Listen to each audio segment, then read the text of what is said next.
Alright guys, what is up and welcome to the next episode of Portable Success. We have made it to episode 40. We have made it this far, and I know I've been the most inconsistent person on the freaking planet. I can only ever apologise for that, like I always do. But here we are.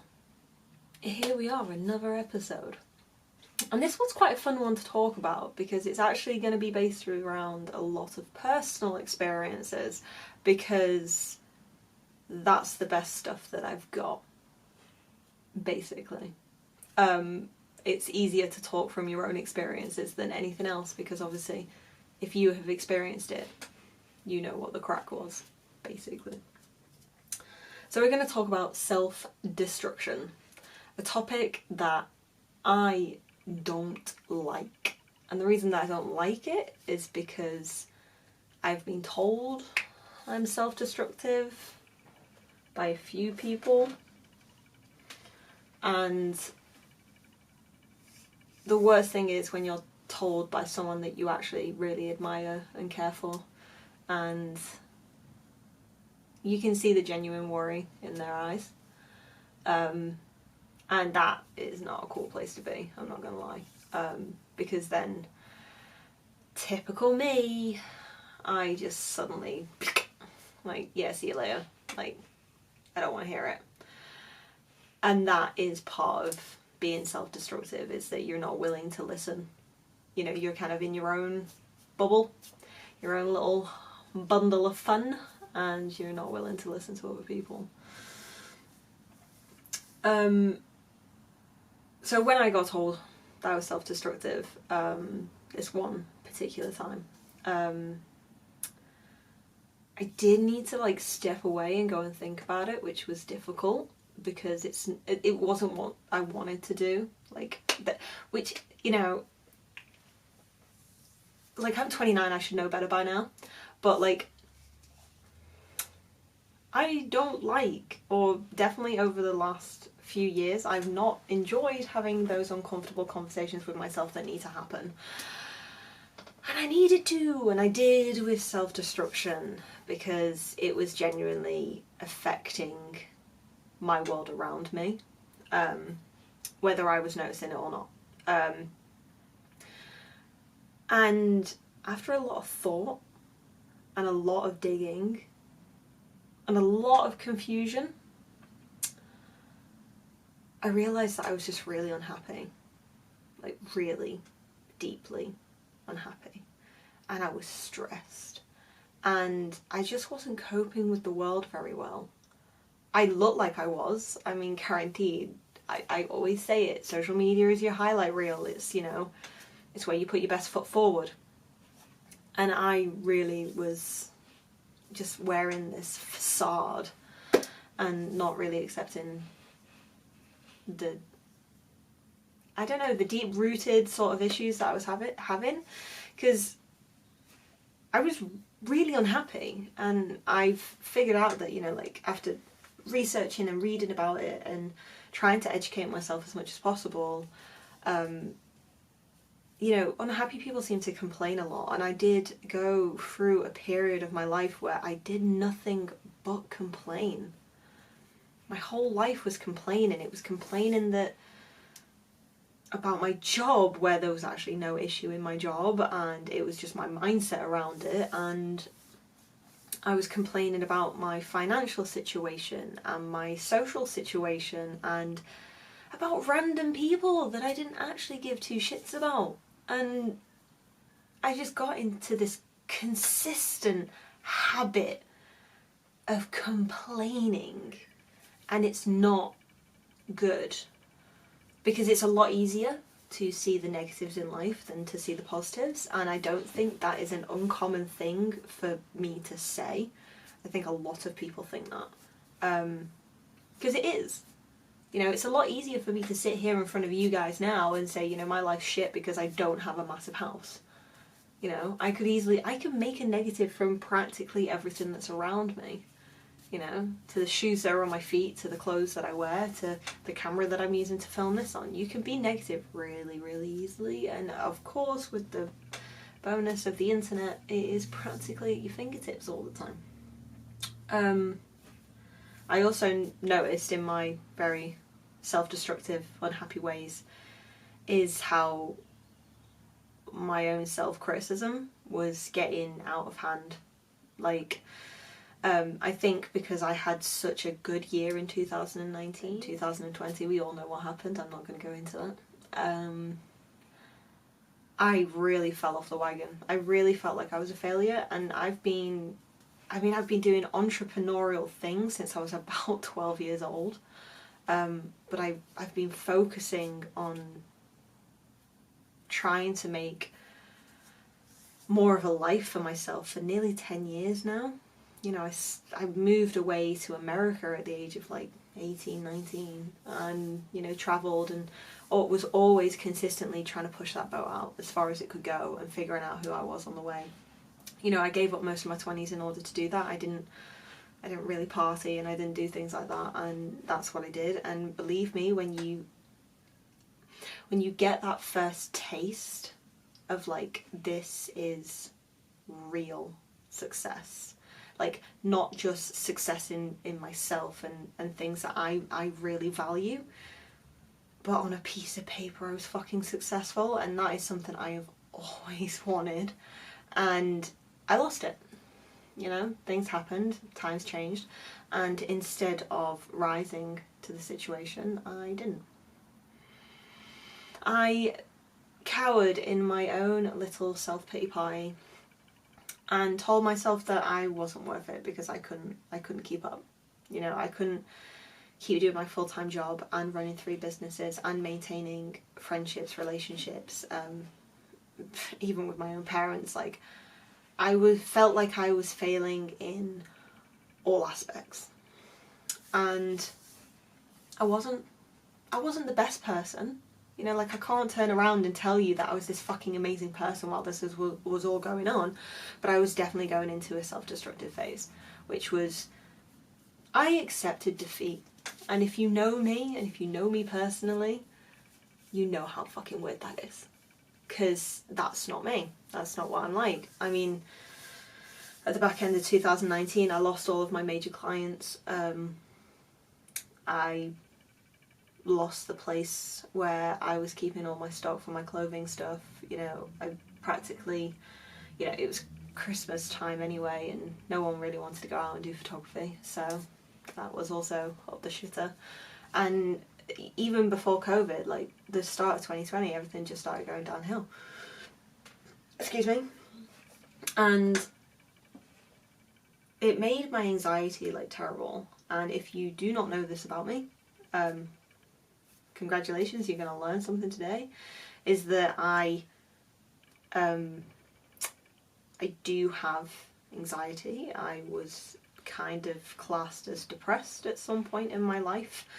I don't talk about it. I know I should, and I will at some point. It is something that I want to do, but I think it's because I always cover everything with work, and that has also been pointed out to me before, that I'm very work driven, and usually when things are going not so well in my head, I dive myself into work to forget about it, and that is something that I'm working on. But yeah, I was very anxiety driven at the time. I was overthinking so much to the point that I was just silent. Like, I was so much in my head that I was silent, and that's not a good place to be. Because if you don't let it out, it's not going to get better. Another thing that I started doing as well in a self-destructive, unhappy phase is I started trying to latch things onto people and things. I tried to latch my happiness onto that, and funnily enough, your own happiness is not the subject of someone else, or something else. So it's just not a good thing to do. A great piece of advice that I can give you from someone who has definitely seen peaks and valleys in their life, even though it's, you know, my life hasn't been very long, is that if you are categorically not happy in yourself, there is no chance in hell that you are going to bring happiness into something else. It's just not. That's my TED talk. It's so true though. Like, it's so amazing and bafflingly, that's not even a word, true. Like, I would try and latch on to anything that was a source of happiness for me, and then in the end I started resenting it because it wasn't making me happy, and it was never their job or an object's job to do that. Just FYI. It was always my job. It was my job to realise the situation that I was in and the changes that I need to make. You know, that, like, it's crazy now because, you know, this was, issues were all the way through to 2020, but I only actually started getting help at the end of 2020. And I started figuring things out, and I had to make some changes. I really did, and especially in my head. And I've actually written down something that I found. I mean, this is 100% me. If I have ever read something before, this was me in 2020, which is high functioning anxiety, people pleasing due to the fear of driving people away, procrastination followed by long periods of hard work to the point of burnout. I know that freaking well. Burning out's my favourite thing to do, obviously. Overthinking and overworking due to the fear of failure, disturbed sleeping patterns and unable to relax due to racing thoughts. That was my 2020 to an extent. I either did nothing or I did everything. I either was okay or really wasn't. And I really wonder how people dealt with me in that time, because now looking back on it, I was like, I really just wasn't good. I wasn't a good person. You know, like, I don't think I'm a bad person, you know, I'm not turning this into a sob story or anything, but I definitely wasn't a good person. You know, like, 2020, I definitely wasn't the Emily that I used to be. And to be honest, I've had to come to the realisation that Emily doesn't exist anymore.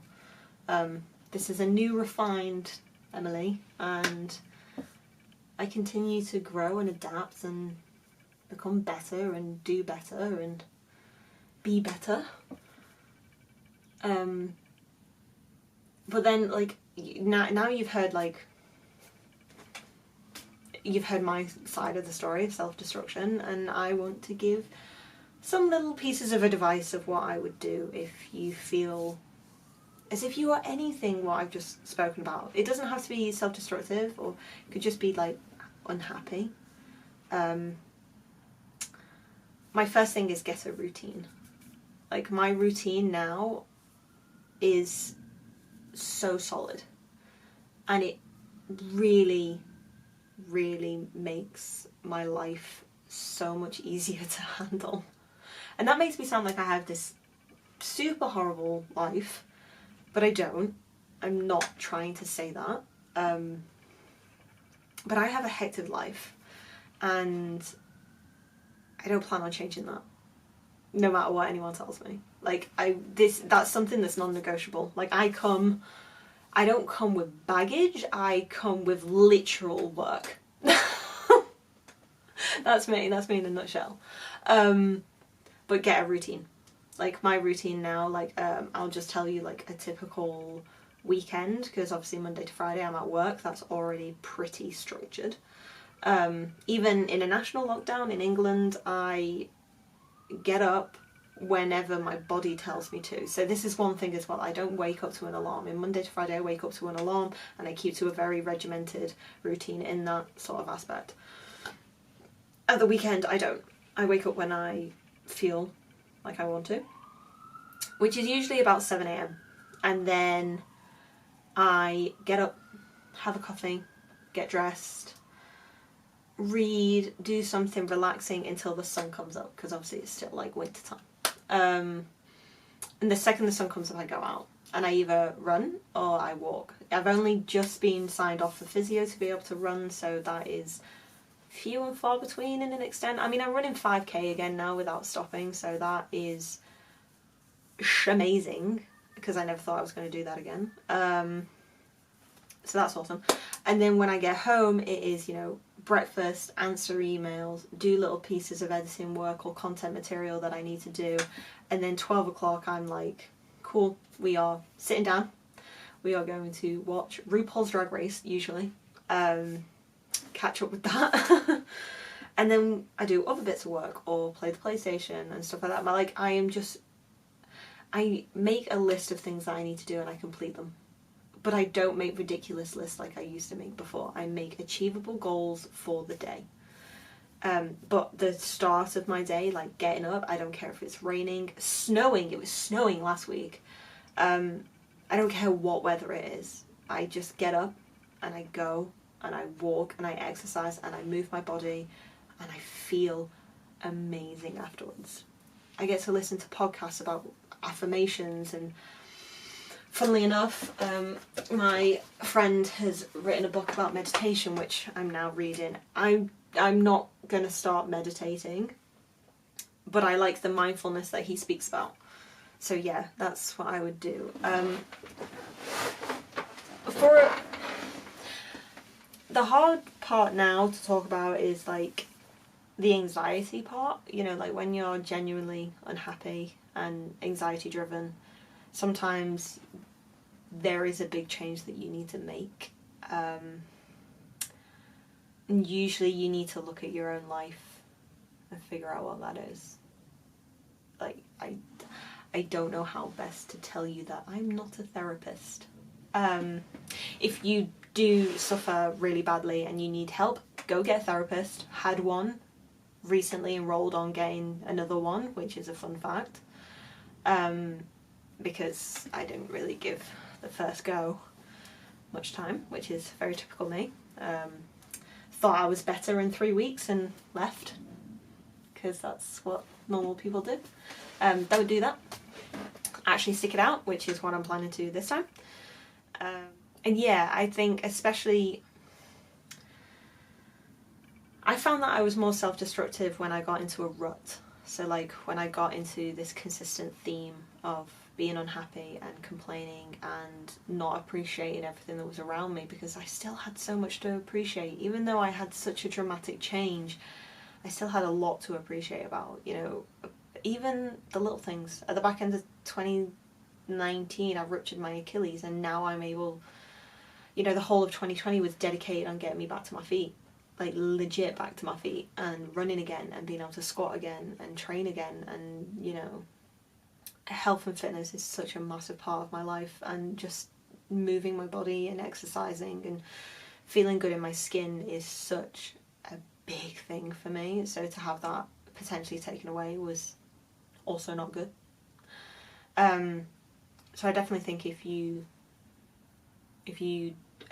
what I was saying about like high functioning anxiety, like where you do nothing and then you do so much that you burn out and you either sleep for ages or you don't sleep at all, or, you know, you think nothing or you think everything, like those extremes. And if you can switch between those within like an hour, if not less, like I did, you need to go and deal with that 100%.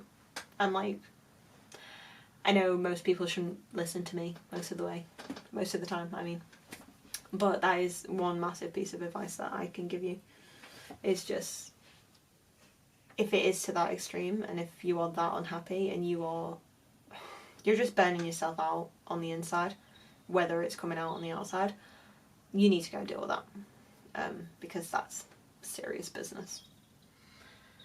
So yeah, that is self-destruction with Emily Topping, you know, on Portable Success, because it was a topic I wanted to talk about because it's something that I've actually been really focusing my time on in the last couple of months. Just kind of like getting back to me. Because funnily enough, I'm actually allowed to do most of the things that I did before now. I can run, I can train, I can live. Okay, to an extent, lockdown doesn't help. But I can do things again and I can be myself again, and I'm able to go out there and live my life again, and it's really fortunate, really, if you think about it, because not everyone gets that. I hope you enjoyed this episode. I know it was a bit of a more episode, but I hope you took a little bit of like a nugget out of there, and just kind of like,